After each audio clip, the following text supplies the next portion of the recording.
Assalamualaikum warahmatullahi wabarakatuh. Waalaikumsalam warahmatullahi wabarakatuh. Suara saya jelas, Dek? Iya, Bang. Jelas ya? Jelas, Bang. Oke ya,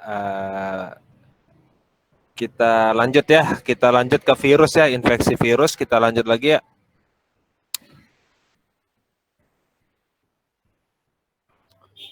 Sekarang kita bahas terkait... sorry. Kan ini deh.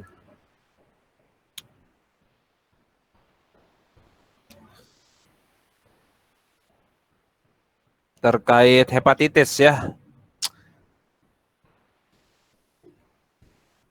Jadi nanti yang banyak kasusnya itu ya, kalau hepatitis A ya, jadi hepatitis A itu nggak ada obatnya, Dek. Ya, jadi hepatitis A itu nggak ada obatnya. Jadi biasanya pasien-pasien yang terinfeksi terkait hepatitis A ini bisa sembuh dalam waktu 5-7 hari bisa sembuh. Ya, jadi terapinya nanti untuk hepatitis A itu biasanya simptomatik. Ya, maksudnya simptomatik umpama dia muncul demam ya seperti itu ya. Kalau ada muncul demam ya kita berikan antipiretik ya. Nah, terus karena dia mengalami demam otomatis cenderung metabolisme jadi tinggi ya. Metabolisme jadi tinggi mengakibatkan rentan mengalami dehidrasi. Jadi orang-orang demam tuh rentan mengalami dehidrasi ya. Karena metabolisme tubuh yang terlalu tinggi seperti itu ya. Nah, sehingga nanti diberikan juga terapi cairan seperti itu ya. Nah, untuk hepatitis B ya, mana sih wordnya nih? Oh, ini ya. Jadi, nah kalau untuk hepatitis B ini ya, dia itu terapinya bisa seumur hidup ya. Bisa seumur hidup hepatitis B, tunggu ya. Tunggu deh. Nah, jadi untuk hepatitis B ya. Jadi terapinya itu bisa seumur hidup atau bisa sampai HBsAg atau HBV-DNA-nya negatif ya. Nah, jadi umpama nih Dek ya. Jadi terapinya itu terapi untuk hepatitis B ini ya. Jadi kalau pasiennya ada sirosis ya, jika pasiennya sudah mengalami sirosis, ributnya motor tuh. Ya, jika pasiennya mengalami yang namanya sirosis ya, maka terapinya ini ya, walaupun HBsAg-nya sudah negatif ya, HBsAg ya, ataupun HBIAg ataupun HBV DNA-nya sudah negatif ya, tetap akan dilanjutkan terapinya seumur hidup. Nah, jadi intinya seperti ini ya. Intinya kalau pasien hepatitis sudah mengalami yang namanya sirosis hati, maka terapi hepatitisnya seumur hidup, nggak bisa dihentikan ya, seumur hidup terapinya ya. Namun kalau tanpa sirosis, jika tanpa sirosis nanti terapinya ini bisa sampai HBsAg-nya negatif. HBsAg negatif. Ya. Nah, jadi itu ya. Jadi lama terapinya itu kalau pasien dengan sirosis dia itu seumur hidup. Kalau tanpa sirosis dia itu sampai HBsAg negatif. Ya. Biasanya itu akan dievaluasi dalam 3 bulan. Pusing saya dengar kendaraan, Dek. Ya, biasanya itu akan dievaluasi dalam waktu 3 bulan. Ya. Jadi dalam waktu 3 bulan dievaluasi HBsAg-nya, jika sudah ditemukan negatif ya sudah kita hentikan terapinya. Ya, seperti itu. Ya. Nah, nanti untuk terapinya dari hepatitis B ini, ya. Nanti kita akan ada obat yang paling dipreferkan ya, ya. Dan ada obat yang tidak dipreferkan. Nah, bukan berarti yang tidak dipreferkan ini tidak bisa untuk mengatasi hepatitisnya, bisa ya. Ada obat yang dipreferkan dan ada obat yang tidak dipreferkan. Tapi bukan berarti yang tidak dipreferkan ini nggak bisa dalam mengatasi hepatitis? Bisa. Nah, namun kenapa dia tidak dipreferkan? Pertanyaannya di situ ya. Kenapa dia tidak dipreferkan? Karena dia banyak sudah resisten. Karena obat-obatan yang tidak dipreferkan ini sudah banyak mengalami resisten. Ya. Jadi untuk obat-obat yang dipreferkan kita lihat ya. Kita lihat obat-obatan aja, obat-obat apa aja yang dipreferkan pada pasien yang mengalami hepatitis B. Ya. Maaf deh ya, ini di pinggir jalan soalnya saya pikir agak sepi gitu, ternyata luar biasa ramenya. Mana hepatitis hati? Nah, ini hati ya. Ini ya, ini guideline-nya AASLD, ini punyanya Amerika ya. Ini punyanya Amerika ya. Ini punyanya Amerika. Nah, jadi Amerika ini ya, jadi ini kelihatan nggak, Dek? Terlihat nggak ini? Agak dibesarin dikit, Bang. Ya. Nah, ini kelihatan nggak? Udah, Bang. Oke. Bang. Nah, jadi ini adalah obat-obat yang dipreferkan, misalkan seperti pegylated interferon, ya, pegylated interferon alfa yang 2A biasanya untuk dewasa, ya. Namun interferon alfa yang 2B itu untuk anak-anak, ya. Terus ada obat lagi yang dipreferkan seperti entecavir, ya, untuk hepatitis B, ya. Kemudian ada tenofovir, ya, tenofovir. Ya. Nah, ini obat-obatan yang tidak dipreferkan, ya, yang tidak dipreferkan sebagai lini pertama yang tidak dipreferkan. Jadi obat-obatan yang tidak dipreferkan adalah lamivudin, ya, adefovir dan telbifudin, ya. Jadi obat-obatannya seperti ini ya. Jadi ada obat yang dipreferkan dan ada obat yang tidak dipreferkan seperti itu, ya. Jadi yang dipreferkan adalah pegylated interferon alfa, ya, entecavir, tenofovir. Yang tidak dipreferkan lamivudin, adefovir dan telbifudin. Ya, seperti itu. Nah, nanti ketika teman-teman menemukan kasus ya, ketika teman-teman menemukan kasus bahwasannya pasiennya mengalami hepatitis dengan HIV seumpama kayak gitu ya. Ini sering, Dek. Ya, hepatitis HIV sering ya. Sering, mungkin nanti ke depannya akan kalian temukan ya. Nah, biasanya kita akan menggunakan regimen terapi tenofovir, ya, regimen terapi NRTI-nya itu kita menggunakan tenofovir dan lamivudin, ya. Kenapa kita pakai kedua obat ini, ya, tenofovir dan lamivudin ini ya memang kayak gitu regimennya juga ya. Pertama dia memang seperti itu regimennya, kedua apa? Kedua lamivudin dan tenofovir ini bisa untuk HIV-nya dan bisa untuk hepatitisnya, ya. Terkait dosisnya sama. Ya, terkait dosisnya itu sama, ya. Nah, nanti tinggal saya rasa untuk hepatitis B ini jarang keluar di UKAI ya, tapi untuk jaga-jaga ya, untuk terapinya jaga-jaga aja. Ya, seperti itu. Ya. Nah, umumnya kalau hepatitis B ini fase akutnya itu jadi pasiennya mulai ikterus deh, mulai kuning ya, mulai jaundice kayak gitu-gitu tuh dalam waktu 5 sampai 7 hari itu jaundice deh. Ya, jaundice. Nah, kemudian ya setelah itu fase akut ya. Jadi setelah fase akutnya muncullah fase kronik. Jadi virusnya ini akan menetap di hepar.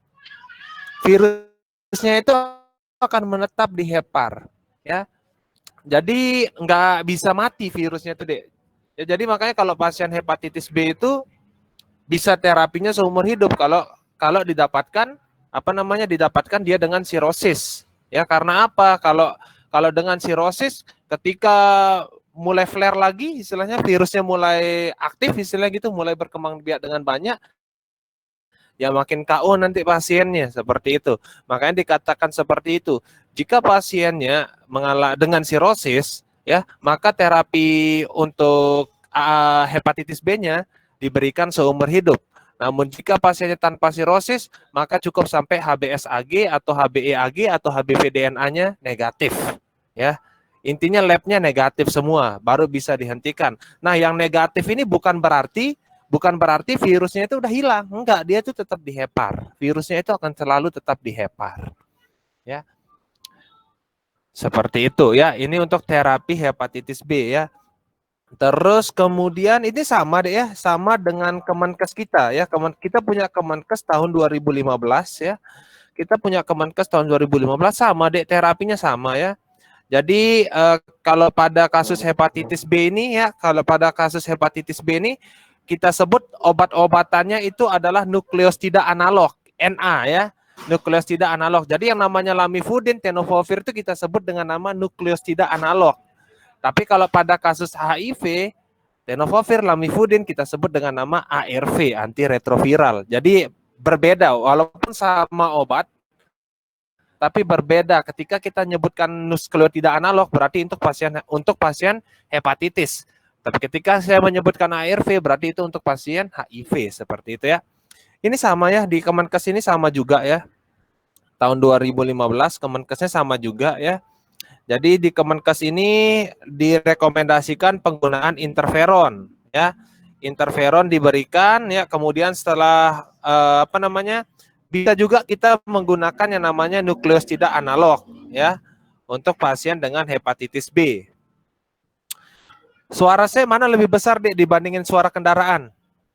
Lebih besar suara Abang. Suara Abang. Lebih besar suara ya? Bang, ada yang mau masuk, Bang. Oh, ada yang mau masuk.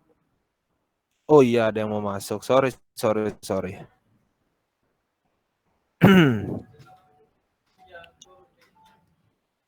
Ya. Jadi tunggu.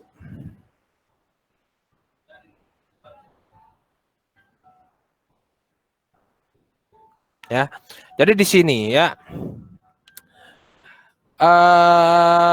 Terapi interferon. Nah, pertama terapi interferon dengan interferonnya hanya diberikan dalam jangka maksimal 1 tahun. Jadi maksimal 1 tahun. Jadi seumpama kalau ketika kita menggunakan interferon nih di awal deh, kan kita evaluasi dalam 3 bulan. Kalau memang sudah ditemukan HBsAg atau ABAG-nya sudah negatif, ya, maka kita hentikan interferonnya. Tapi kalau masih positif, ya lanjut lagi interferonnya sampai maksimal 1 tahun. Paham nggak maksudnya di sini? Halo? Iya, Bang. Mungkin bisa lebih pelan-pelan, Bang. Oh iya. Jadi umpama gini, seumpama kan interferonnya kalau dikatakan di Kemenkesnya ini ya maksimal 1 tahun.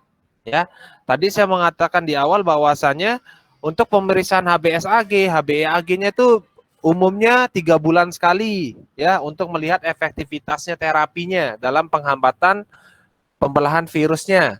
Ya, jadi seumpama dalam 3 bulan pertama ya pasien udah menggunakan interferon, ya pasien udah menggunakan interferon dalam 3 bulan, ya kita evaluasi HBsAg dan HBeAg-nya, umpama kayak gitu evaluasi, ya setelah itu kita temukan bahwasannya masih positif, ya HBsAg-nya masih positif, maka interferonnya bisa kita lanjutkan, ya. Nah ngelanjutinnya sampai maksimal 1 tahun. Nah, tapi dalam 3 bulan pertama kita sudah menemukan bahwasannya interferon HBsAg-nya sudah negatif, ya interferonnya bisa dihentikan langsung seperti itu, ya. Oke, ya. Jadi yang pertama dibahas di sini adalah terkait terapi interferon, ya. Kemudian terapi nukleosida analog, ya. Ini yang tadi itu tenofovir, entecavir, ya dan lain-lain, ya. Jadi terapi hepatitis seperti itu, ya. Terapi hepatitis seperti itu bisa menggunakan interferon atau bisa menggunakan nukleosida analog seperti itu, ya. Nah, kemudian untuk hepatitis C, ya. Untuk hepatitis C itu nanti terapinya tergantung genotipenya, Dek. Ya. Nanti terapi untuk hepatitis C itu tergantung genotipenya, ya. Jadi ada genotipe 1, 2, 3, 4, ya. Jadi genotipenya ada genotipe 1, 2, 3, 4. Ya. Jadi penggunaannya itu ya, jadi regimen kalau kita bilang kalau pada kasus hepatitis C itu kita kenal dengan nama regimen sofosbuvir. Ya. Jadi regimennya sofosbuvir ya, panduan terapinya kita kenal sofosbuvir atau yang disingkat menjadi SOF ini. Ya. RBV ini adalah ribavirin, RBV itu ribavirin. Ya, RBV ribavirin. Ya. Jadi kalau pasien ya, kalau seumpama pasien dengan genotipe 1 atau 4 ya, itu bisa menggunakan pegylated interferon yang dikombinasi dengan ribavirin dan sofosbuvir. Ya. Terus untuk genotipe 1 yang kontraindikasi interferon berarti jangan kita berikan interferonnya, berarti hanya menggunakan ribavirin dan sofosbuvir. Ya. Genotipe 2 sama ya. Jadi 1 2 3 sama ya. Genotipe 1 2 3 sama ya. Kemudian jika ditemukan bahwasanya pasiennya semua genotipe ada, maka kita bisa menggunakan sofosbuvir yang dikombinasi dengan ledivasvir. Jadi maksud genotipe ini adalah jenis virusnya, Dek. Jadi virusnya itu ada genotipe 1, ada genotipe. Jadi tergantung genotipe mana yang menginfeksi pasiennya. Ya, jadi sebelum diberikan terapi kita harus tahu terkait genotipe dari virusnya. Ya. Seperti itu, ya. Jadi kalau seumpama dia itu genotipe 1 sampai dengan 4 ditemukan hepatitis C dengan genotipe 1 sampai dengan 4, berarti terapinya sofosbuvir, ledivasvir. Tapi jika hanya pasiennya ya, namun jika hanya pasiennya itu mengalami yang namanya genotipe 4 saja, ya, genotipe 4 saja, maka kita bisa menggunakan pegylated interferon plus ribavirin plus sofosbuvir. Paham nggak maksud saya, Dek? Paham, Bang. Paham ya? Seperti itu. Oke ya, jadi hepatitis seperti itu ya. Tapi hepatitis jarang sih kalau keluar di UKI, itu jarang ya, sebuah jaga-jaga aja ya. Kapan teman-teman di sini kapan TO nasional, Dek? TO nasional kapan? Tahu nggak jadwal TO nasionalnya? Belum tahu, Bang. Oh. Belum tahu, Bang. TO kampus udah, Bang. TO itu belum. TO kampus kapan TO kampus? Kalau saya udah sekali, Bang, kemarin. Maret. Oh, Maret. Juga udah. TO kampus biasanya lebih susah ya dibandingin TO nasional. TO nasional susah. Tapi kalau kita bandingkan TO kampus dengan TO nasional, lebih susah yang TO kampus. Tapi kalau kita bandingkan TO-TO yang lain dengan TO kampus, TO nasional ya, bandingkan dengan ujian UKI, lebih susah TO nasional dan TO kampus. Soal UKI itu insya Allah bisa lah ya. Soal UKI-nya ya. Nah, kemudian kita akan membahas terkait malaria sekarang, Dek ya. Kita akan bentar, Dek. Terima kasih, Mas. Permisi ya. Makasih.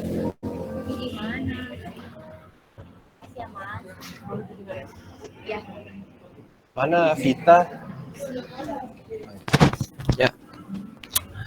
Nah, jadi ya kita bahas terkait malaria ya. Kita bahas sekarang terkait malaria ya. Ada yang tinggal di Papua, Dek? Ada yang tinggal di Papua? Ada yang tinggal di Kalimantan? Saya, Bang. Ada yang tinggal di NTT? Tanya daerah-daerah panas. Di Kalimantan banyak nggak kasus malaria, Dek? Lumayan, Bang. Apalagi kalau Lumayan. kayak kebunan kelapa sawit. Oh gitu ya. Karena kalau saya berpendapat pribadi, Dek ya, kayaknya malaria ini suka di daerah-daerah yang panas ya. Misalnya kayak Papua kan panas, banyak malaria. Ya terus habis itu mana lagi? Kalimantan panas, banyak malaria. Ya. Seperti itu ya. Oh, ada yang pernah kena malaria? Saya tanya dulu, ada yang pernah kena malaria? Enggak, Bang. Oh, enggak ada ya. Oke ya, kita bahas terkait malaria ya. Nah, jadi malaria ini kita akan bagi deh ya. Jadi jenis-jenis nyamuknya ini kita bagi dulu ya.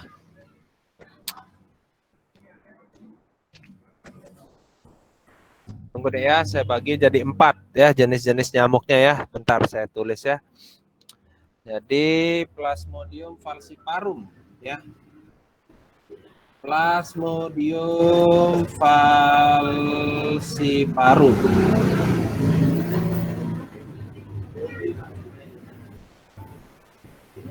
Plasmodium vivax. Terus kemudian Plasmodium oval.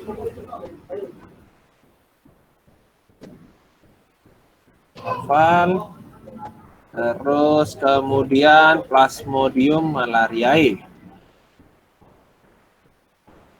Plasmodium malariae, ya. Oke. Nah, jadi ini adalah jenis-jenis plasmodium dari malaria, ya. Jadi jenis-jenis plasmodiumnya seperti ini. Nah, yang sering mengakibatkan kematian, ya, yang sering mengakibatkan kematian atau malaria berat, ya. Jadi malaria berat itu paling sering menyebabkan kematian, ya. Jadi yang bisa menyebabkan malaria berat dan yang sering menyebabkan kematian adalah Plasmodium falciparum, ya. Plasmodium falciparum ini paling sering mengakibatkan kematian. Kenapa demikian? Karena toksinnya dia bisa nyampe ke otak, ya. Jadi toksinnya dia bisa nyampe ke otak seperti itu. Kalau yang lain nggak bisa nyampe ke otak. Kalau falciparum ini bisa nyampe ke otak, ya. Mungkin karena dia lipofil atau mungkin karena dia lebih kecil, ya, seperti itu mungkin, ya. Makanya dia bisa sampai nembus ke otak, ya. Nah, terapi untuk malaria, ya, terapi untuk malaria ini, ya, dulu kita menggunakan, ya, dulu kita menggunakan kombinasi kloroquine, ya. Dulu kita menggunakan kombinasi kloroquine yang dengan primaquine. Jadi dulu kita menggunakan, ini dulu deh, ya. Dulu kita menggunakan kloroquine dengan primaquine. Dulu. Ya, dulu.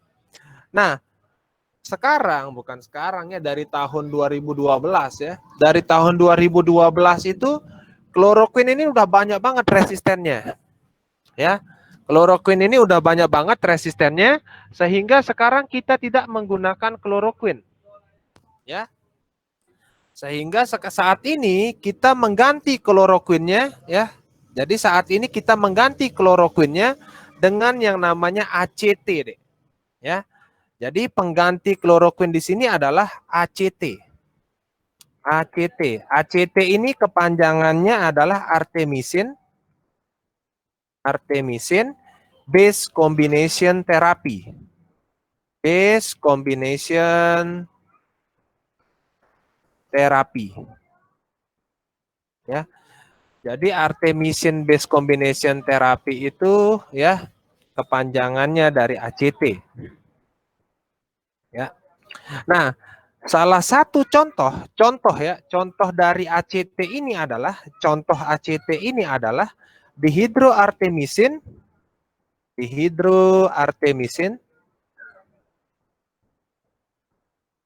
ya, dihidroartemisin plus piperaquine, ya, plus piperaquine, ya, yang sering kita singkat menjadi DHP. Jadi sering kita singkat menjadi DHP, ya. Jadi ini dijadiin satu tablet, deh, ya. Artemisinin base combination therapy ini nanti obatnya itu dijadiin dalam bentuk satu tablet, ya. Kombinasi dosis terapi, jadi dijadiin dosis satu tablet. Nah, kayak kita sering singkat menjadi DHP, ya. Nah, terus kemudian, ya, ada lagi contohnya, ya. Contohnya dari ACT ini, contohnya itu adalah amodiaquine, ya, amodiaquine artesunat.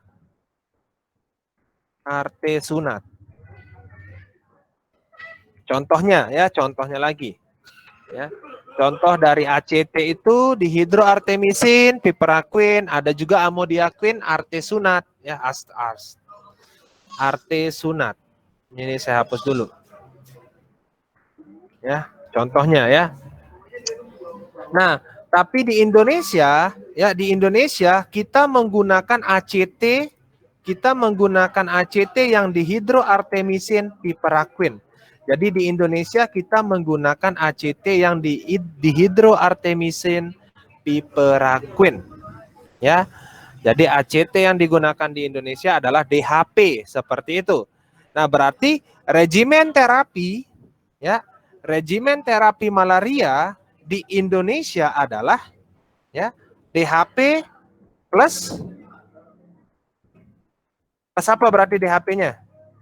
Primaquine. Iya, plus primaquine. Ya, berarti regimen terapi di Indonesia adalah DHP plus primaquine. Bisa dipahamin?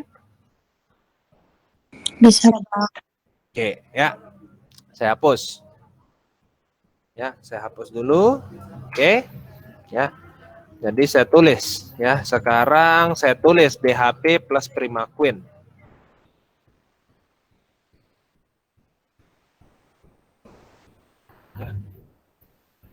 Nah, DHP plus primaquine ini ya digunakan pada kasus Plasmodium falciparum, Plasmodium vivax, dan Plasmodium oval. Ya, namun pada kasus Plasmodium malariae kita hanya menggunakan DHP. Ya, jadi tanpa primaquine. Jadi pada kasus Plasmodium malariae kita hanya menggunakan DHP. Jadi tanpa menggunakan primaquine. Jadi hanya menggunakan ACT. Ya, ACT yang DHP tanpa primaquine seperti itu. Sampai sini bisa dipahamin? Bisa, Bang. Bisa, Bang. Oke, ya. Ini ya, yang ini kita gunakan, pada kasus malaria ringan sampai sedang. Ya. Ini kita gunakan pada kasus malaria ringan sampai sedang. Ya. Bagaimana dengan malaria berat? Nah, ya pertanyaannya di situ, ya. Untuk kasus malaria berat, ya, untuk kasus malaria berat,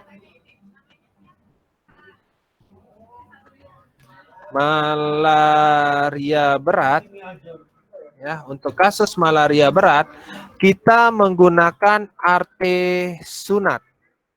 Artesunat, namun bukan oral, ya, yang diberikan melalui rute intravena. Jadi malaria berat itu kita berikan artesunat intravena seperti itu, ya.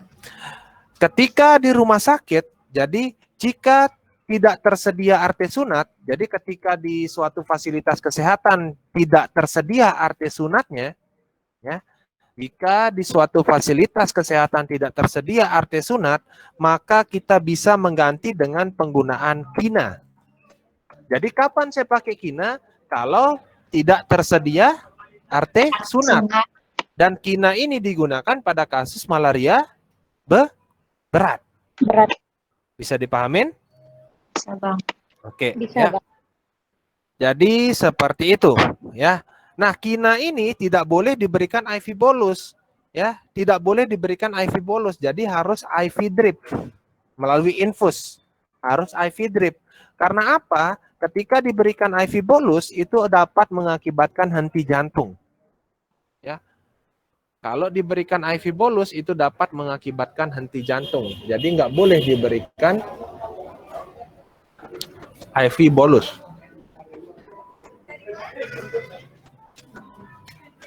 Bisa dipahamin? Bisa, Bang. Bisa. Oke. Ya. Sekarang saya tunjukin ya terkait malarianya. Ya. Bentar, Dek. Ini sebenarnya kalau malaria ini sudah ada yang 2019, Dek, ya. Jadi Kemenkes kita udah ada yang 2019 ya. Tapi setelah saya tinjau, saya baca itu sama aja. Ya. Itu sama saja ya, terkait 2017 dengan 2019 sama aja. Ya. Ini ya, ini yang saya bilangnya. Jadi bentar, saya mau cari yang malaria berat. Nah, ya. Jadi malaria berat nih ya, ditemukannya Plasmodium falciparum ya, sering ya. Terus data labnya itu, tunggu, saya jadiin 150 kebesaran nih. Kecilan 200. Saya enggak pernah nemuin kasus malaria deh. Ya. Jadi GCS-nya di bawah 11. Terus kemudian terjadi paralisis, kelemahan otot ya. Terus ada kejang ya. Terus kemudian ada jaundice ya. Jaundice intinya itu ya. Jadi ini adalah terkait pasien-pasien dengan malaria berat. Terus ada trombositopeni ya. Ditemukannya trombositopeni juga ya pada kasus malaria berat ini. Ya. Jadi seperti itu. Mungkin yang tinggal di Papua harus paham ini ya, karena banyak banget ya. Banyak banget kasus di Papua terkait malarianya ya. Seperti itu ya. Jadi ini adalah kriteria ya manifestasi klinis dari pasien-pasien yang mengalami malaria berat, ya. Seperti itu. Nah, kemudian ya kita bahas lagi terkait obat-obatannya ya. Terkait obat-obatannya ya, berapa lama ini yang saya bilang tadi ya. Jadi ini untuk kasus falciparum ya yang ringan ya. Jadi nanti penggunaan DHP ya, DHP itu cukup diberikan 1 sampai 3 hari saja. Ya. DHP itu cukup diberikan 1 sampai 3 hari saja ya. Kemudian ini terkait dosisnya ya, terkait dosisnya. Terus kalau Primaquine-nya hanya diberikan sehari aja. Ya. Terus kemudian kalau untuk kasus malaria vivax, kalau malaria vivax ini Primaquine-nya bisa sampai 2 minggu. Jadi terkait lama terapinya tergantung dari jenis plasmodiumnya. Seperti itu. Ya. Jadi terkait lama terapi terkait DHP dan Primaquine ya tergantung dari jenis plasmodiumnya. Ya. Kemudian nah ini untuk yang malariae, mana malariae? Wait sebentar. Malariae mana? Malariae. Enggak ada di sini.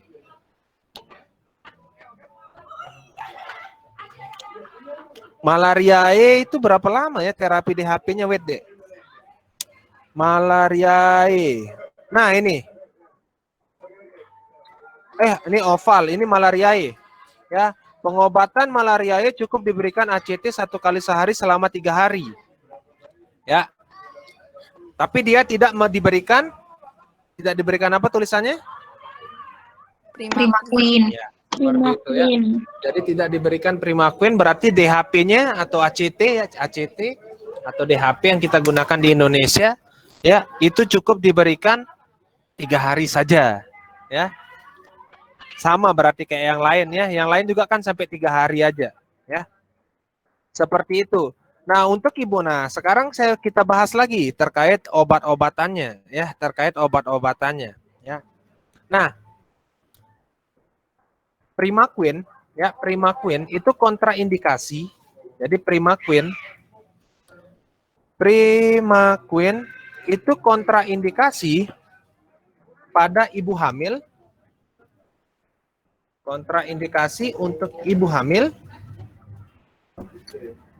Ya, kontraindikasi untuk ibu hamil dan anak. Ya. Dan anak yang mengalami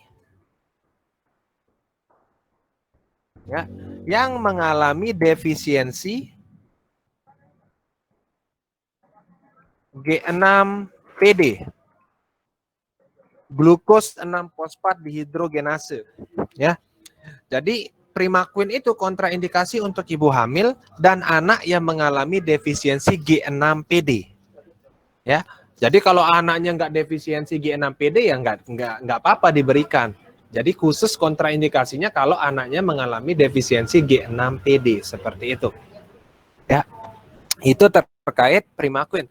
Berarti regimen untuk ibu hamil seperti apa? Berarti ibu hamil jangan diberikan Primaquine. Berarti hanya menggunakan DHP aja. Ya. Berarti ibu hamil hanya menggunakan DHP saja. Lama terapinya 3 hari juga. Ya. Oke, kemudian ada kata khusus di sini, obat malaria tidak boleh diberikan saat keadaan perut kosong karena dapat bersifat mengiritasi lambung.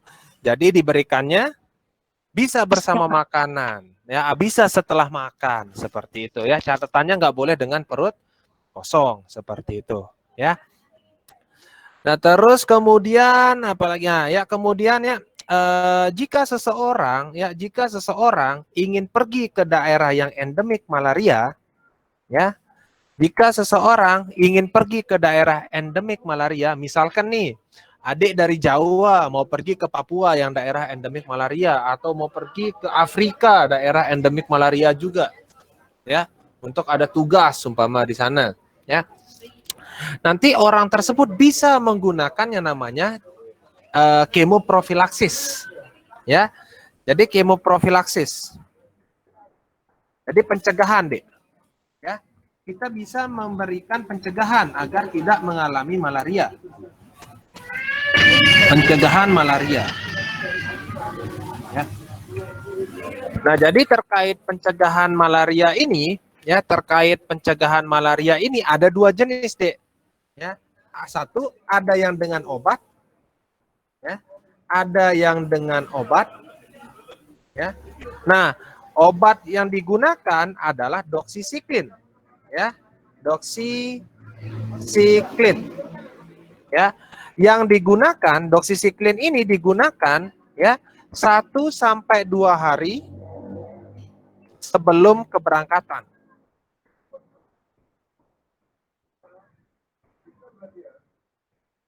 Jadi doksisiklinnya digunakan 1 sampai 2 hari sebelum keberangkatan. Nah, nanti maksimal, ya, maksimal 6 bulan. Nah, ini kata yang Kemenkes 2017, maksimalnya 6 bulan. Nah, tapi kalau Kemenkes yang 2019 itu maksimalnya 3 bulan. Terima kasih. Ya, maksimal. Jadi itu perbedaannya. Kemenkes 2017 dengan 2019 itu cuman berbeda di kata kemoprofilaksis yang terkait penggunaan doksisiklin. Kalau dulu dikatakan 6 bulan, kalau sekarang yang terbaru dikatakan 3 bulan. Seperti itu perbedaannya, ya. Setelah saya baca, ya. Jadi seluruh terapinya hampir sama, ya gitu ya. Nah, kemudian ya obat-obatan ini, ya. Seumpama saya pergi, Dek, seumpama nanti saya pergi ke Papua, umpama saya akan pergi ke Papua, umpama di sana, ya, ke Papua. Nanti sebelum 1 sampai 2 hari sebelum keberangkatan saya minum doksisiklinnya, dosisnya 100 mg sehari. Ya. Nah, saya berada di Papua selama 2 minggu. Jadi saya tetap minum doksisiklinnya selama 2 minggu. Tetap minum doksisiklinnya selama 2 minggu. Nah, nanti setelah saya balik, umpama saya balik ke Surabaya, saya harus tetap mengkonsumsi doksisiklin ini. Jadi doksisiklinnya akan tetap kita lanjutkan, konsumsinya akan tetap kita lanjutkan sampai 4 bulan.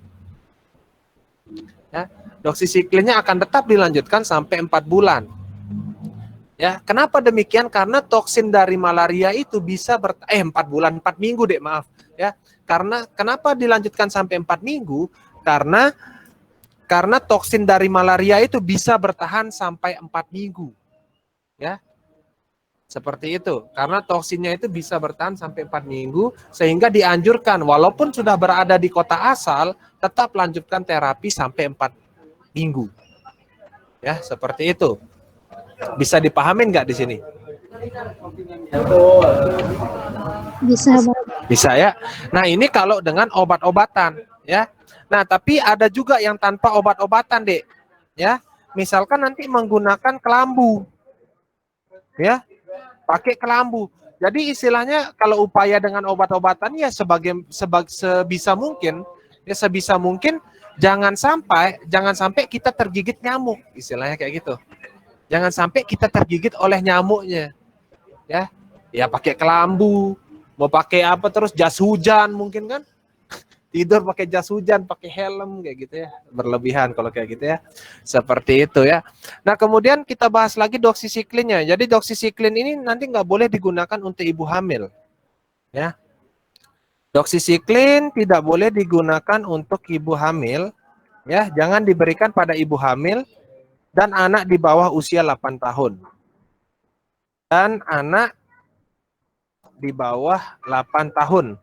Kenapa tidak boleh doksisiklinnya? Kuning nanti giginya, Dek, ya. Kalau anak di bawah 8 tahun itu sama kayak tetrasiklin, ya. Kuning giginya nanti.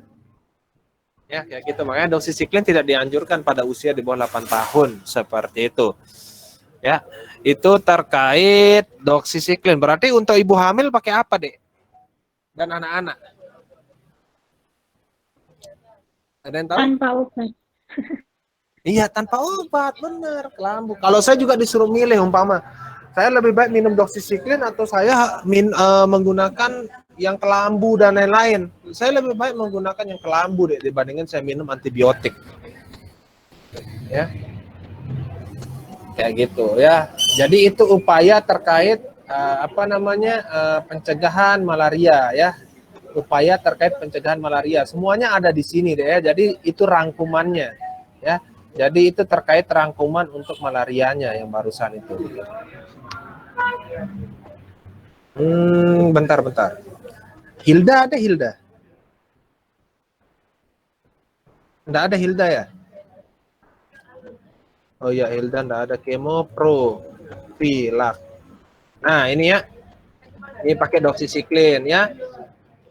Nah, ini nggak boleh, inilah ya istilahnya udah saya jelaskan tadi ya. Doxycycline. Nah, jadi kalau umpama pencegahan gigitan nyamuk dapat dilakukan dengan menggunakan kelambu, berinsektisida, repelen ini saya nggak tahu apa, kawat kasa nyamuk dan lain-lain. Ya, jadi ya bagaimana upayanya biar kita tidak tergigit nyamuk. Jadi kalau umpama adik mau pergi daripada minum doxycycline, mending sediain aja kelambu seperti itu ya daripada harus minum antibiotik. Ya, sampai sini ada yang ingin bertanya?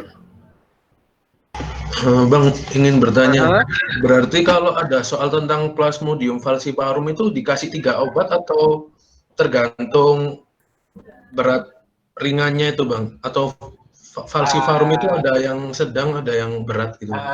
Benar, ada yang sedang, ada yang berat. Jadi tergantung sebenarnya kan. Kalau ada soal itu ya lihat aja pilihannya. Ya, kalau memang dia sampai koma yang dijelaskan tadi ya, penurunan GCS sampai koma terus perdarahan seperti itu ya. Ya berarti itu maksudnya malaria berat. Tapi kalau memang nggak ada pilihan arti sunat ya berarti harus jawab yang DHP plus Primaquine kayak gitu. Ya. Pernah baca soalnya kayak gitu? Ada soalnya nggak? Ada soal? Loh, halo? Tes. Ada soal Bang. Ada Gimana soalnya? Ingat saya. Kayaknya ada yang 3 obat gitu, DHP, Primaquine sama Kina kalau nggak salah Bang.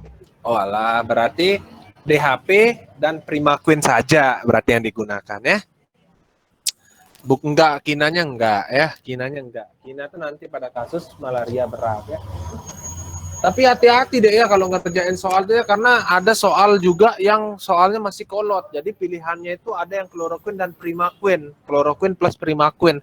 Itu berarti soal yang kolot. Ya, kenapa saya bilang kolot? Ya karena kloroquine sudah tidak digunakan lagi, di mana kloroquine sudah diganti dengan DHP. Ya, kita pakai kloroquine itu kemarin kasus apa RA ya. Terus habis itu kemarin sempat ada gosipnya bahwasannya rugi, kayaknya Indonesia rugi tuh mesen kloroquine ya, hidroksil kloroquine itu yang dipesan tuh, tapi ternyata nggak efektif untuk COVID ya. Jadi nggak dipakai hidroksil kloroquine-nya. Mungkin kalian udah pernah dengar mungkin ya dari dosennya ya, terkait hidroksil kloroquine untuk pasien COVID. Hidroksil kloroquine ini juga bisa kita pakai untuk kasus lupus ya, SLE seperti itu ya, bisa pakai hidroksil kloroquine. Baik, kayak gitu ya. Ada lagi yang ingin bertanya? Ada lagi yang ingin bertanya? Mau tanya. Iya. Oh, ini Hilda nih ya. Halo? Hilda bukan? Iya. Nah, iya, saya mau tanya sama Hilda makanya. Ya, Ada nggak di rumah sakitnya tersedia obat-obatan malaria, Dek? Ada nggak? Kemarin tuh ada pasien malaria kan. Tapi ada obatnya. Ada nggak tersedia obat? Oh, ada. Terus? Obatnya itu ngambil dulu ke Benar. GFK. Jadi Benar. kita lapor dulu ke Iya, Dinkes. benar. Terus ambil ke GFK. Benar. Terus gini Mas Tigor, kemarin tuh kan ada pasien itu kan malaria, terus pas dikasih terus perawatnya nanya, itu boleh nggak dikasih bareng, minumnya bareng DHP sama Primaquine-nya. Tunggu dek. Ada suara motor nggak dengar? Bentar. Gimana Hilda? Boleh nggak apa? Diminum bareng? Gimana pertanyaannya? Primaquine sama DHP minumnya bareng. Oh, boleh nggak Primaquine dengan DHP minumnya bareng seperti itu? Kayak gitu. Siapa yang nanya, perawatnya? Iya. Ya. Minumnya memang bareng. Tunggu lu, kasusnya malaria apa ini? kayak falciparum kayaknya nggak ada, jarang kalau di daerah Jawa ya. Saya pernah, kenapa saya nanya tadi, kalau diminum bareng boleh, diminum bareng boleh, ya, diminum bareng. Tapi tadi note-nya itu apa? Tidak boleh diminum saat perut kosong. Kosong.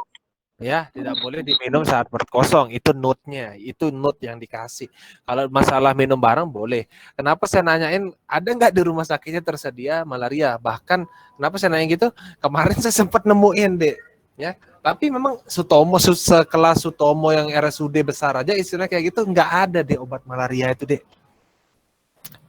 Jadi memang harus minta dulu. Terus saya tanya, ternyata kan kalau obat-obatan seperti malaria, TB itu kan obat-obatan hibah ya.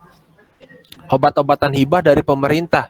Nah, ternyata pemerintah ini fokusnya ke suplainya ke Papua. Ternyata kayak gitu ya. Fokusnya ke presentasi yang mana. Bahkan kalau kayak di Surabaya tuh mungkin setahun tuh cuma 2 kasus, mungkin kayak gitu kan.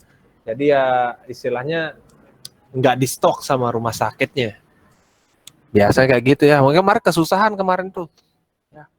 Saya dengar sih, bukan saya sih yang nyari ya, bukan saya yang nyari obatnya kayak gitu. Kalau ditanya minum bareng boleh, ya boleh. Ada lagi yang mau berdiskusi?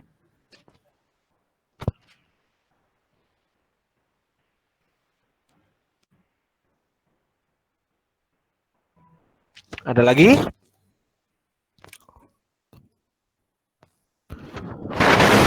Oke, sekarang kita bahas ya, kita bahas terkait jamur-jamur sedikit ya. Jamur-jamur sedikit ya. Oke ya, kalau jamur ini kan banyaknya di kulit nanti deh ya. Jadi kita buka PPK kulit. Kulit. Ya. Banyak deh ya, kalau penyakit kulit ini akeh banyak ya. 200. Ya. Jadi tinggal dihafalin aja. Apa deh? Selamat menghafal. Kamu udah kelar, Feb? Mau pulang? Lama sebelum makan gak nih? Iya duluan dah, nggak apa. Duluan dah balik. Iya. Bentar deh ya, sebentar ya. Tunggu.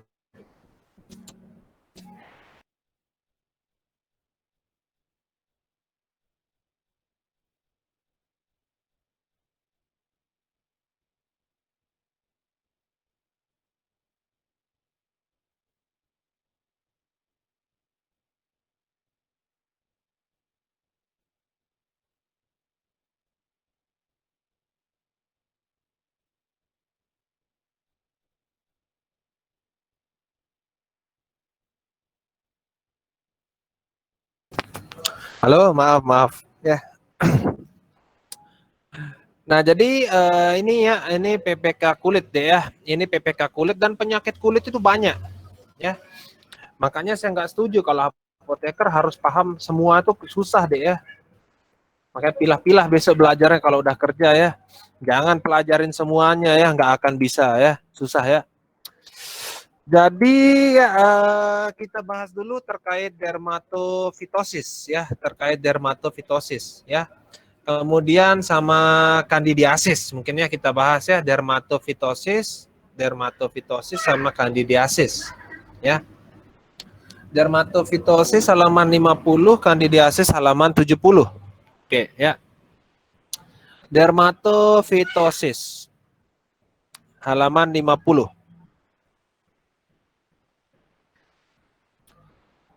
Ini nanti biar sebenarnya di UKI nggak ada deh ya, di UKI nggak ada, tapi banyak kasusnya ya, banyak kasusnya, dan kalian harus tahu pemilihan obatnya apa ya, karena yang saya lihat selama ini bahwasanya pasien-pasien dengan dermatofitosis ini ya kebanyakan dikasih ketoconazole kayak gitu-gitu ya, padahal itu enggak ya, kurang tepat istilahnya. Nah, jadi ya ini terkait dermatofitosis deh ya. Jadi ada namanya Tinea capitis ya. Tinea capitis. Jadi jamurnya ini, jamur tineanya ini ya di kepala ya. Jadi untuk tinea capitis ini ya, nanti kita bisa menggunakan sampo. Jadi ada sampo ketoconazole. Pernah dengar nggak sampo ketoconazole? Ya, jadi ada sampo ketoconazole bisa dipakai ya. Nah, kemudian kalau pasiennya membutuhkan yang sistemik ya, jadi kalau dia tidak bisa dengan topikal, kemudian pasiennya juga membutuhkan yang sistemik ya, maka kita harus ketahui terkait spesies Microsporum ya, terkait spesiesnya ya. Untuk spesies Microsporum, itu bisa menggunakan Griseofulvin.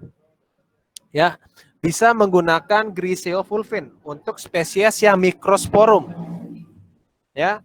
Untuk spesies yang Trichopiton ya. Untuk spesies yang Trichopiton kita menggunakan golongan alanin. Ya, golongan alanin di sini yang pilihan pertama adalah terbinafin. Ya, terbinafin seperti itu. Ya. Jadi untuk tinea capitis kalau topikal bisa pakai sampo ketoconazole bisa. Ya, kalau membutuhkan terapi sistemik kita harus tahu jenis spesiesnya. Kalau spesies Microsporum itu bisa menggunakan Griseofulvin. Kalau Trichopiton bisa menggunakan terbinafin. Ya, oke. Kemudian terkait tinea corporis dan cruris, ya. Tinea corporis dan cruris. Oh ya, adik-adik tahu nggak tinea ini apa? Pernah tinea enggak? Enggak, Bang. Tinea corporis. Ya. Ini nama tinea, Dek. Jamur ngelingkar-ngelingkar. Nah, ini. Sering lihat orang kayak gini. Enggak. Ngelihat pasien Pernah lihat, Bang. pernah. Apa yang dikasih biasanya? Azol kan pasti kan? Iya, Bang. Ketoconazole ya. Ya gitu-gitu ya. Makanya ini penting ya. Kenapa saya ini penting ya. Jadi yang paling bagus itu golongan alanin ya. Golongan alanin. Ya. Jadi untuk tinea corporis ya itu kita akan menggunakan alilamin, alanin. Ya, alilamin seperti terbinafin atau butenafin. Ya, terbinafin atau butenafin. Ya. Terus kemudian sistemiknya juga sama, Dek. Kalau membutuhkan sistemik kita bisa menggunakan terbinafin atau butenafin. Ya, terkait sistemiknya. Ya. Terus kemudian untuk tinea imbricata, ya, itu sama menggunakan terbinafin. Ya, ini tinea imbricata. Kemudian tinea pedis sama menggunakan terbinafin atau butenafin. Ya. Jadi kesimpulannya apa? Tinea ungium di kuku juga terbinafin. Jadi kesimpulannya apa? Kesimpulannya sebagian besar jenis tinea diberikan terbinafin sebagai lini pertamanya. Ya. Seperti itu. Ya karena lebih bagus, Dek. Coba Adek baca terkait studi perbandingan golongan alilamin ya vs golongan azol pada kasus tinea. Jauh lebih bagus terkait golongan alilamin. Jauh lebih bagus efektifnya. Ya. Itu terkait tinea, ya, itu terkait tinea, ya. Kemudian kandidiasis, tadi kandidiasis halaman 70, ya. Kandidiasis itu halaman 70.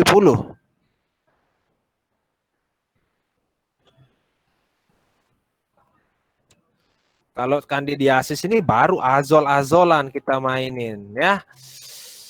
Jadi kalau umpama kandidiasis kutis ya kita bisa menggunakan topikal ya, krim topikal ya, yaitu imidazol boleh ya. Imidazol ya atau miconazol ya, clotrimazole boleh ya.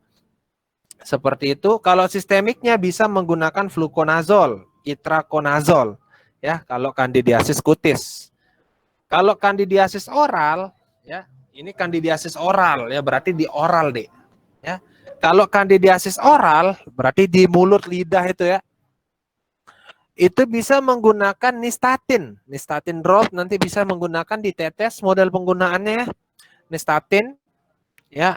Kalau seumpama sudah berat, infeksinya sudah berat, itu baru kita menggunakan yang sistemik, fluconazole Ya. Di sini tidak ada terkait kandidiasis faringeal atau esofagus. Ya. Jadi berbeda, kalau dikatakan oral berarti dia hanya di lidah dan langit-langit mulut. Itu oral. Tapi kalau sudah sampai kerongkongan, ya kalau sudah sampai kerongkongan itu kita sebut dengan nama faringeal atau esofageal. Ya. Jadi kalau kayak gitu kita nggak bisa pakai topikal. Bagaimana caranya mau pakai topikal kalau sudah letaknya di esofagus atau faringeal, istilahnya kayak gitu ya. Jadi kalau untuk kasus yang kandidiasis esofageal, ya itu kita sudah menggunakan yang sistemik. Sistemiknya sama, menggunakan fluconazole. Ya. Jadi kalau untuk kasus kandidiasis yang esofageal tidak ada penggunaan sistemik. Jadi tidak ada penggunaan yang oral. Jadi kita menggunakan yang sistemik. Contohnya adalah fluconazole seperti itu, ya. Terus terkait kandidiasis, ya, kandidiasis vagina, ya, vulvovagina, ya, jadi di kelamin, ya, itu bisa menggunakan yang topikal, ya, topikal miconazole, ya, seperti itu, atau bisa menggunakan nistatin intravagina, ya, nistatin intravagina bisa juga digunakan, ya, seperti itu, boleh menggunakan itu. Bisa juga dikombinasi dengan sistemik, ya, seperti fluconazole, ya, penggunaan sistemiknya. Ya, terus mana lagi? Ini paronychia, candida bisa pakai imidazole. Intinya kayak gini lah deh, ya. Intinya gini, kalau tinea, ya, kalau tinea tadi, ya, kebanyakan lini pertamanya adalah menggunakan golongan apa tadi? Alilamin, terbinafin. Kalau kandidiasis baru kita menggunakan yang azol, ya, baru kita menggunakan golongan yang azol. Seperti itu, ya. Jadi seperti itu, ya, terkait penjelasannya, ya, terkait penjelasan infeksi, ya, terkait penjelasan infeksi. Kemudian kita bahas, sekarang ya kita bahas terkait cacing parasit, ya. Parasit. Ini saya kasih note, ya. Kita, saya nggak punya sihnya, saya nggak punya, tapi bisa di-download, ya. Saya cariin dulu, ya. Itu kita punya Kemenkes kecacingan, penata laksanaan kecacingan.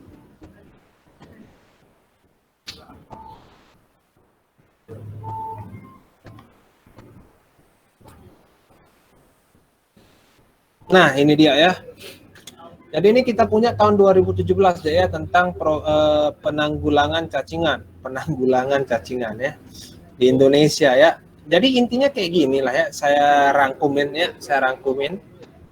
Ya. Jadi untuk cacing ini, jadi entah itu dia cacing gelang atau cacing kremi, ya, atau cacing kremi, atau cacing tambang, ya, kemudian apalagi jenis cacingnya, cacing cambuk, cacing gelang, cacing kremi, cacing tambang, kemudian cacing satu lagi, ya, cacing cambuk, ya, bukan ding, aduh saya lupa nama Indonesianya. Enterobiasis itu cacing apa, ya? Enggak, enterobiasis adalah cacing enterobiasis. Cacing apa?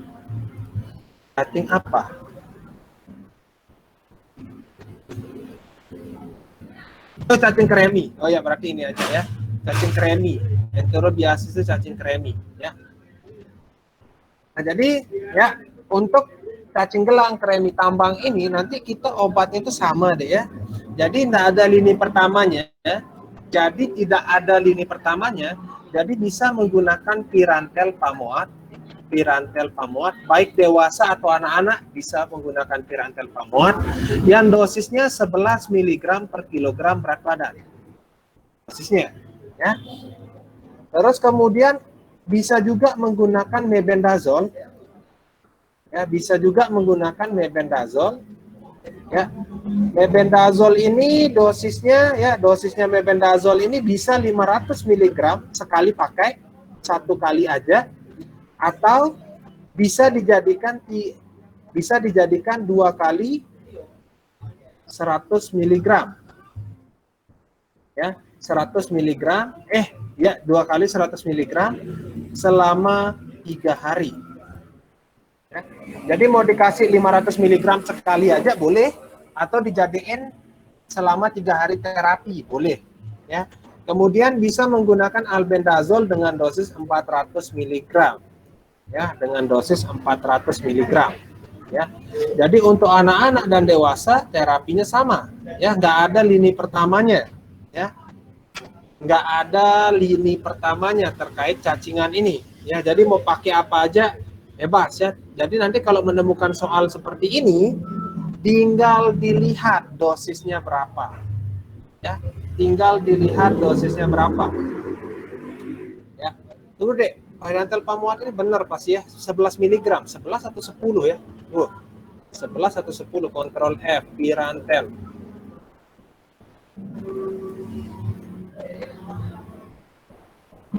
Oh iya, benar deh. Ya. 10 sampai 11 ya. 10 sampai 11 maksimal 1 gram ya. 10 sampai 11 maksimal 1 gram. Ya. Seperti itu ya. Nah, terus kemudian ya cacing pita ya. Kalau cacing pita di sini kita bisa menggunakan yang namanya apa nama obatnya tuh? Piperazine. Ya.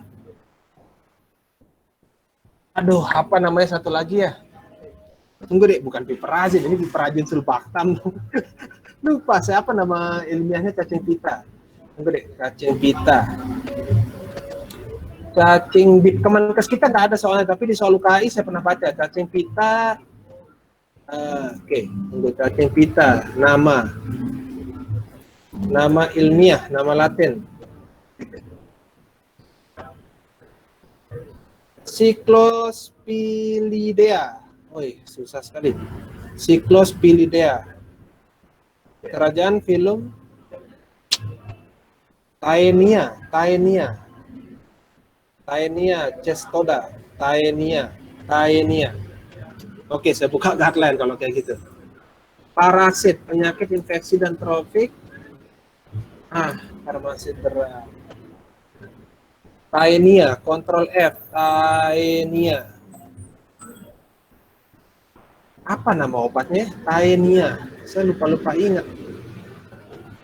Praziquantel, piperazine. Praziquantel ya, sama niclosamid. 200. Ya. Jadi kalau untuk kalau untuk Taenia ini ya, cacing pita itu kita bisa menggunakan praziquantel, kemudian alternatifnya adalah niclosamid. Ya, praziquantel kemudian alternatifnya adalah niclosamid. Ya, seperti itu ya. Itu yang sering-sering keluar ya, cacing-cacing yang sering keluar di UKI ya. Cacing pita, cacing cambuk, cacing gelang. Ya, itu yang paling sering. Tapi kalau praziquantel ini pernah saya baca sih juga ya, yang ditanyakan cacing pita ya, terapi untuk cacing pita ya, seperti itu. Nah, kemudian ya yang perlu adik ketahuin bahwasannya ini nanti praziquantel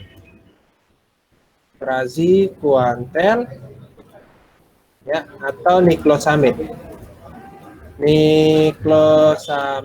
ya.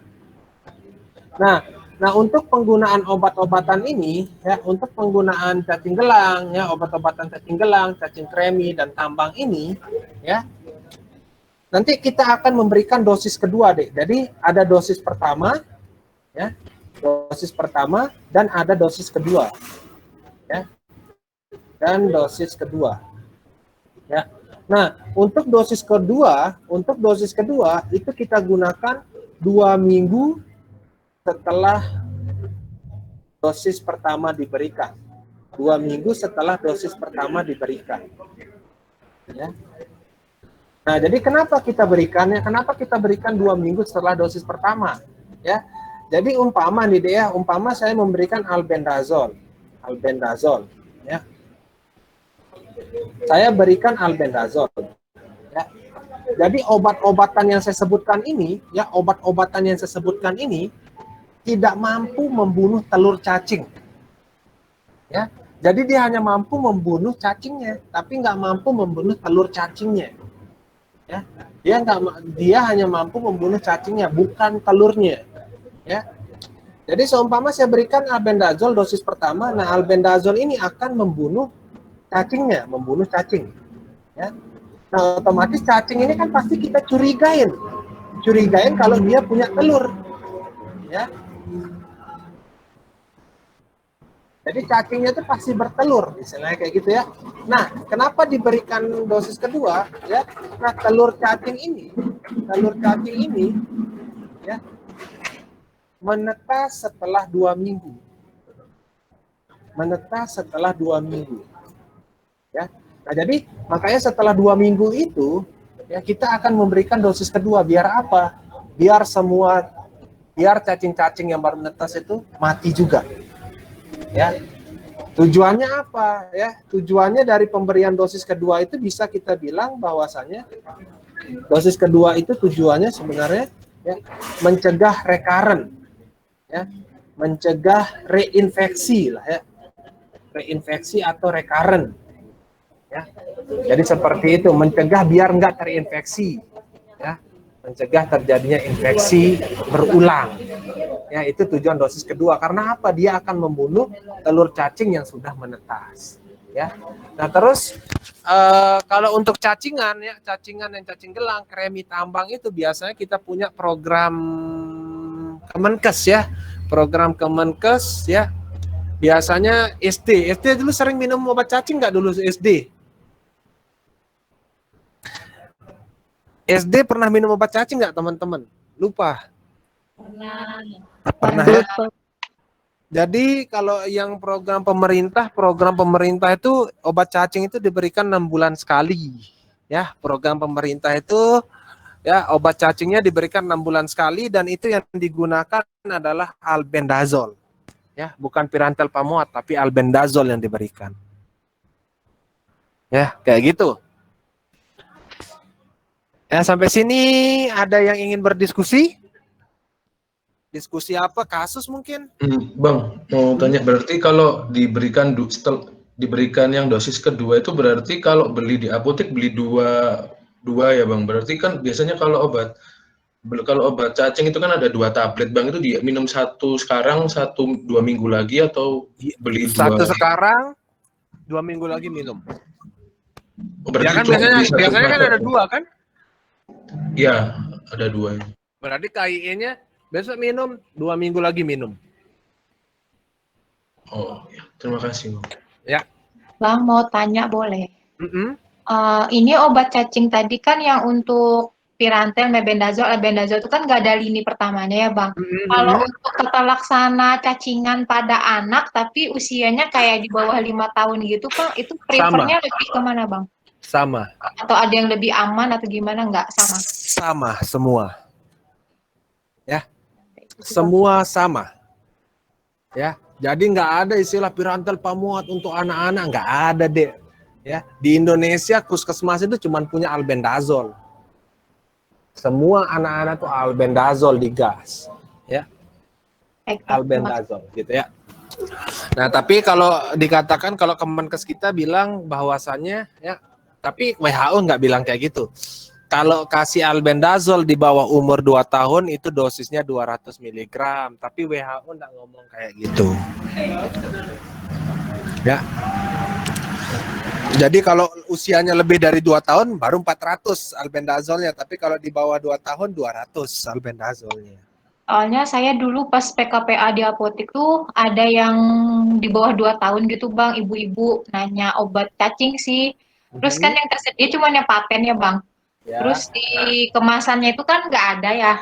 Terus akhirnya karena saya kurang ngerti, terus saya ini sih nanya ke apotekernya gitu. Terus apotekernya kayak cuman ngurangin dosis si obat sirupnya itu sih Bang. Soalnya kan yang tersedia tuh mereknya kalau nggak salah tuh Ombantrin sama ya, Ombantrin itu pirantel pamuat kan? Iya, Bang. Berarti Iya. itu kalau misal untuk anak di bawah 2 tahun mungkin dosisnya kali Bang ya dikurangin. Dosisnya tetap. Oh, dosisnya tetap. Berapa dosisnya? Lupa, Bang. Kemarin 11 ini berapa oh ya, nih? 11 mg per Iya, kilogram. iya, 11 mg per kilogram berat badan. Albendazol yang dikurangin dosisnya kalau menurut Kemenkesnya, tapi memang kalau di lapangan tuh makanya ini ajaran yang salah sebenarnya. Ya beberapa kalau belajar di tempat lain mungkin dibilang anak-anak pirantel pamuat, anak-anak pirantel pamuat, no ya. Semua bisa digunakan, pirantel pamuat, mebendazol dan albendazol. Ya. Semua ya. Jadi agak lucu deh ya, agak lucu jadinya ketika wah anak-anak tuh harus pirantel pamuat tuh agak lucu ya. Besok makanya saya mikir kayak gini ya, besok tunggu aja dia kerja, umpama dia kerja di puskesmas, lihat aja nanti anak-anak kecil, anak-anak bayi itu dikasih albendazol, gimana prinsipnya dia besok ketika dia sudah di lapangan ya. Iya, Bang. Makanya kan sebenarnya kan bimbel-bimbel kayak gini kan, jadi kalau ilmu umpamanya kayak ilmunya dapat nih sekarang nih tempat bimbel ngerjain soal-soal UKI, jadi secara tidak langsung pemahamannya ya gitu-gitu aja jadinya ya. Pemahamannya oh ya udah untuk anak-anak saya kasih ini, oh ya udah untuk anak kasih ini. Ketika menemukan di lapangan nanti nggak sesuai ya, ketika menemukan di lapangan nanti nggak sesuai pasti penuh dengan tanda tanya. Kenapa dikasih ini, kenapa dikasih ini? Bukannya untuk anak-anak kemarin lini pertamanya mebendazol, nggak ada kayak gitu ya. Bukannya untuk anak di pirantel pamuat, nggak ada kayak gitu ya. Anak-anak bisa ya. Coba aja nanti pegang hubungan saya deh ya.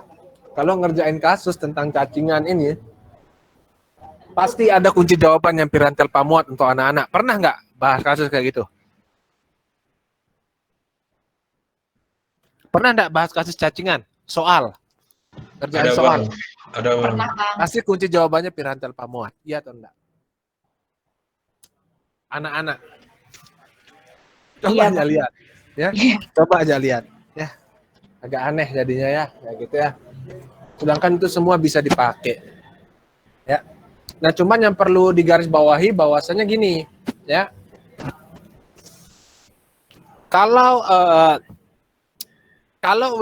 untuk ibu hamil, jadi untuk ibu hamil, ya, kita tidak boleh memberikan obat cacing di trimester 1, ya.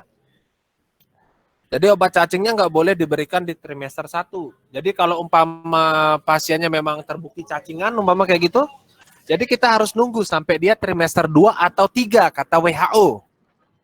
Ya, trimester 2 atau 3 menurut WHO. Ya, tapi Kemenkes kita, ya, kalau Kemenkes kita untuk ibu hamil boleh diberikan obat cacing trimester 2. Kalau WHO 2 atau 3, tapi Kemenkes kita ibu hamil ya boleh diberikan obat cacing trimester 2. Jadi mengkat trimester 3-nya kalau Kemenkes kita. Kayak gitu. Ya. Jadi pedoman WHO dengan Kemenkes ya sama, 2 dan 3 kalau 2 atau 3 kalau kata WHO. Ya. Kalau Kemenkes trimester 2 seperti itu. Ya. Ada yang ingin bertanya? Ada yang ingin berdiskusi lagi? Ada yang ingin bertanya lagi?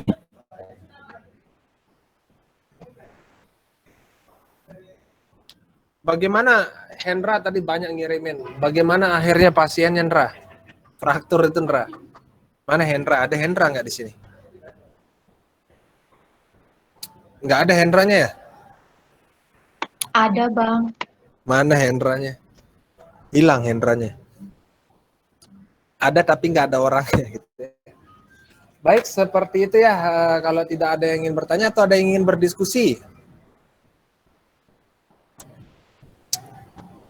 Baik ya. Kalau tidak ada yang ingin bertanya atau berdiskusi ya. Nanti H-10 KI kita bahas soal ya. H-10 KI kita bahas soal ya. Kemudian teman-teman bisa kalau umpama ada soal-soal UKI yang belum dipahami bisa di-up di grupnya ya. Kalau soal UKI jangan chat personal ya. Jadi langsung di-up di grupnya, Bang, ini saya belum paham jawabannya apa. Nanti saya bantu jawab seperti itu ya. Saya bantu jawab, tapi jangan chat personal. Kenapa saya bilang jangan chat personal? Biar teman-temannya belajar juga. Ya. Setuju ya? Setuju nggak nih? Kalau ada soal yang dibingungin, masukin ke grup. Ya. Nanti kalau untuk diskusi soal dengan saya nanti kita bahas ya. Kita banyak diskusi soal nanti ya. Hamin 10 KI. Kenapa saya cari timingnya Hamin 10 KI? Karena mendekati UKI ya. Jadi saya akan refresh juga di sana udah sampai mana persiapannya. Ya. Sudah sampai mana persiapan UKI-nya terkait yang klinis. Nanti kita akan refresh Hamin 10 KI. Refreshnya bagaimana? Saya tanya-tanya soal. Ya, seperti itu ya. Baik, terima kasih ya atas waktunya ya. Terima kasih atas waktunya. Ingat ya, boleh bertanya tapi di grup ya. Besok mau nanya malam pasti saya balas kok ya. Saya cepat balas pertanyaan itu, cepat balas ya. Cepat balas kalau udah masuk di grup ya. Cepat balasnya. Ya, terima kasih waktunya ya. Assalamualaikum warahmatullahi wabarakatuh. Waalaikumsalam. Waalaikumsalam warahmatullahi wabarakatuh. Ya. Ya, sama-sama.